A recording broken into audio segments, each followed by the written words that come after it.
Hello दोस्तों, कैसे हैं आप सब? I hope you all are doing well. दोस्तों, इस दुनिया में कई ऐसी चीजें हैं जिसके बारे में किसी को भी नहीं पता। जी हाँ, इसी में एक और नाम आता है और वो है जंगल का। क्या आपने कभी ये बात सोची है कि जंगल की अपनी एक अलग ही कहानी होती है? जंगल में कोई रूल नहीं होता यहाँ के जानवरों के लिए। ये तो हम सब जानते हैं, लेकिन जंगल में कई ऐसी चीजें हमें मिली हैं जिसके बारे में जानकर आपका दिमाग घूम जाएगा। जी हाँ, आज हम आपको जंगल के बीच में मिले कुछ ऐसी चीज दिखाने जा रहे हैं जिसे देखने के बाद आपके होश उड़ने वाले हैं जनाब। ये बात तो कंफर्म है। दोस्तों, आपसे एक ही रिक्वेस्ट है कि इस वीडियो को आप अंत तक जरूर देखिएगा। तो चलिए शुरू करते हैं आज का नया सफर। सिगिरिया। दोस्तों, आपको बता दूं कि यह है श्रीलंका का सबसे बड़ा टूरिस्ट अट्रैक्शन केंद्र। जी हाँ, क्या आपने कभी सोचा था कि इस तरह से कोई अपना महल बीच जंगल में बना लेगा? दोस्तों, क्या है इस महल की सच्चाई? कैसे इसे बनाया गया है? आज हम आपको बताते हैं। कहते हैं कि 5th सेंचुरी में ही इस महल को बनाया गया था। जी हाँ, साथ ही साथ ये भी कहा जाता है कि इस महल को जब बनाया गया था तब कोई इसके बारे में जान ही नहीं पाया, क्योंकि एकदम घने जंगल में बना था।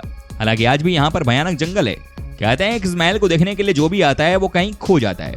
ये बाहर से जितना विशाल नजर आता है, अंदर से और भी ज्यादा क्रिएटिव जगह है। जी हाँ, आज से सैकड़ों साल पहले जिस तरह से कलाकारों ने काम करके दिखाया है, उसे देखने के बाद यही कहा जाएगा कि शायद ये आज भी कोई इस लेवल का आर्टवर्क कर पाए। तो दोस्तों, अगर आपको कभी भी श्रीलंका जाने का मौका मिले तो आप इस जगह की यात्रा जरूर करिएगा। The strange stone spheres of Costa Rica. दोस्तों, आपको बता दूं कि पत्थर तो आपने बहुत सारे देखे होंगे, लेकिन जो अब हम आपको दिखाने जा रहे हैं उसे देखने के बाद आपके होश उड़ जाएंगे। जी हाँ, ये है बिल्कुल गोल पत्थर, जो कि कोस्टा रिका में आपको हर जगह देखने को मिल जाते हैं, खास तौर पर यहाँ के जंगलों में। क्या आपने कभी सोचा था कि पत्थर कभी इतना गोल भी हो सकता है, फुटबॉल की तरह? दोस्तों, इस पत्थर के बारे में कहा जाता है कि ये ईश्वर की गेंद है। जी हाँ, यहाँ के लोगों का मानना है कि ये बहुत ही स्पेशल चीज है। लेकिन दोस्तों, आज भी ये पता नहीं चल पाया है कि आखिर वो कौन सा साल था जब इसकी खोज हुई थी।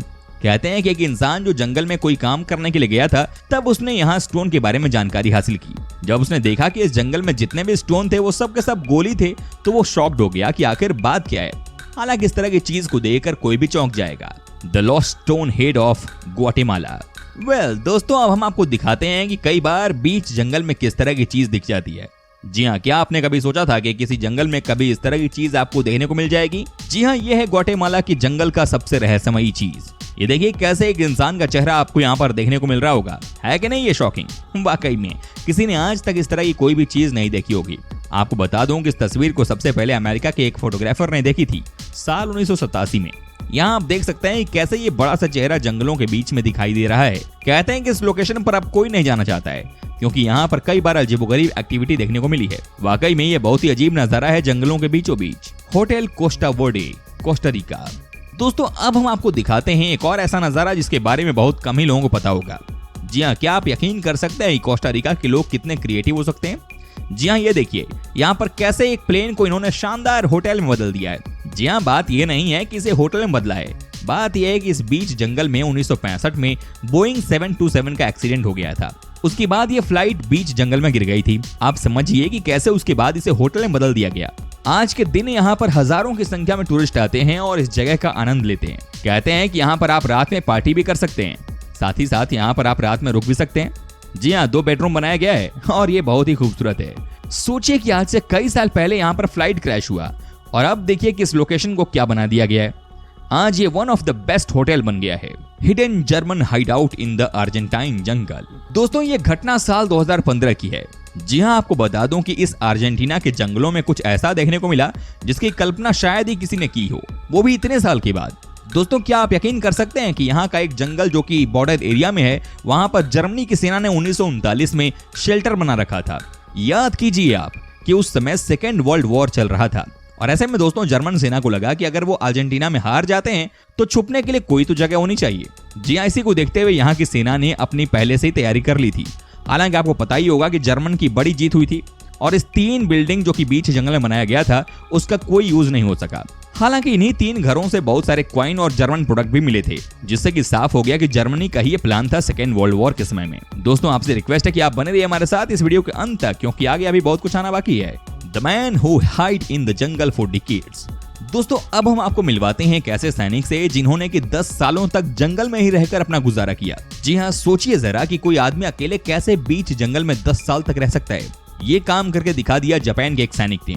इनका नाम है हीरो ओनोडा, जो कि साल 2014 में पास कर गए, लेकिन दोस्तों जो काम इन्होंने करके दिखाया वो वाकई में लाजवाब है।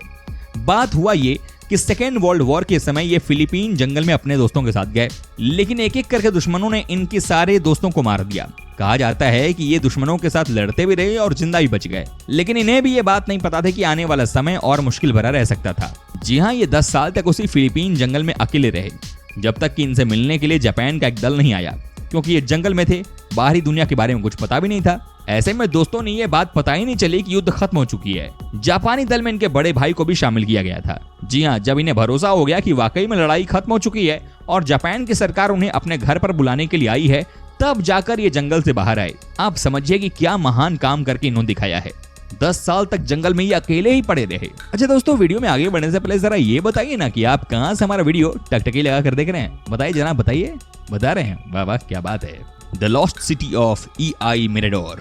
दोस्तों अब हम आपको दिखाते हैं एक और ऐसी चीज जिसके बारे में बहुत ही कम लोगों को पता होगा। जी हाँ, क्या आप जानते हैं कि आज से कई साल पहले यानी कि साल 1926 में अमेरिका के आर्कियोलॉजिकल डिपार्टमेंट ने बहुत ही कमाल की चीज ढूंढ कर निकाली। जी हाँ, ये है एक ऐसा शहर जहां पर कि कभी 80,000 से भी ज्यादा लोग रहते थे।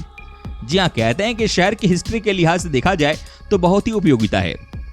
यहाँ कैसे लोग रहते थे, किस तरह का उनका घर था, कैसे ये अपना जीवन काट रहे थे और क्या क्या चीजें यहाँ के लोग यूज करते थे, ये सब कुछ रिसर्च करने का विषय था। तभी तो कहा जाता है कि कई बार आपको अपने इतिहास से भी बहुत कुछ सीखने को मिल जाता है। दोस्तों सोचिए ना कि आज से हजारों साल पहले यहाँ पर यानी कि बीच जंगल में शहर हुआ करता था। UFO spotted above the Amazon rain forest. दोस्तों इसमें कोई शक नहीं है कि दुनिया का ये सबसे बड़ा जंगल है। जी हाँ, यहाँ पर किसी के बस की बात नहीं है अंदर तक जाना। लेकिन दोस्तों क्या आपको पता है कि अमेज़न के जंगलों के बारे में क्या क्या बातें की जाती हैं? जी हाँ, आप चौंकने वाले हैं। आपको बता दें कि इस जंगल में न सिर्फ दुनिया के सबसे जहरीले और खतरनाक जीव रहते हैं, बल्कि दोस्तों कुछ लोगों की माने तो यहाँ पर ही रहते हैं एलियंस। जी हाँ, आपको सुनने में लग रहा होगा कि ये कैसे हो सकता है। हमें भी यही लगा, लेकिन कहा जाता है कि यहाँ पर एक ऐसा स्पॉट बनाया गया है जहाँ पर कि एलियंस रात को आते हैं। हालांकि आप साउथ अमेरिका के किसी भी देश की बात कर लीजिए, यहाँ के लोगों के मन में एलियंस को लेकर कोई शक नहीं है। उनका मानना है कि एलियंस यकीनन इस दुनिया में हैं और वो बीच बीच में आते रहते हैं। लेकिन दोस्तों आज आप देख भी लीजिए, जी हाँ, यहाँ का नजारा कितना अलग है। बीच जंगल और रात को एलियंस का आना, कुछ भी संभव है इस जंगल में। वैसे भी कहते हैं कि अमेज़न के बहुत रहस्य छिपे हुए हैं। लगता है कि एलियंस का भी यहाँ से कोई स्ट्रॉन्ग कनेक्शन है। वैसे आपको बता दूं कि ब्राजील की सरकार ने एलियंस को पकड़ने के लिए स्पेशल फोर्स भी बनाया हुआ है। इसी बात से आप अंदाजा लगा सकते हैं कि यहाँ पर एलियंस आते होंगे। The Maricoxi Sasquatches of South America. दोस्तों हालांकि आज तक ये पता नहीं चल पाया कि ये रियल कहानी है कि काल्पनिक, लेकिन मैक्सिको के लोग मैरिकॉक्सी सस्क्वेचेस के नाम से कांप जाते हैं, इसमें कोई शक नहीं है। जी आज हम आपको बताते हैं इनके बारे में एक और मजेदार बात। जी हाँ, कहते हैं कि ये बड़े ही खतरनाक होते हैं और लोगों का शिकार करते हैं। इनके पैरों के निशान जो हैं वो कई बार जंगल में देखे गए हैं, तभी तो कहा जाता है कि ये बड़े ही हमलावर होते हैं। लेकिन कुछ लोगों का ये भी मानना है कि सिर्फ काल्पनिक कहानी है, तो कुछ का कहना है कि ये रियलिटी है। आपको क्या लगता है दोस्तों, आप हमें कमेंट करके बता सकते हैं।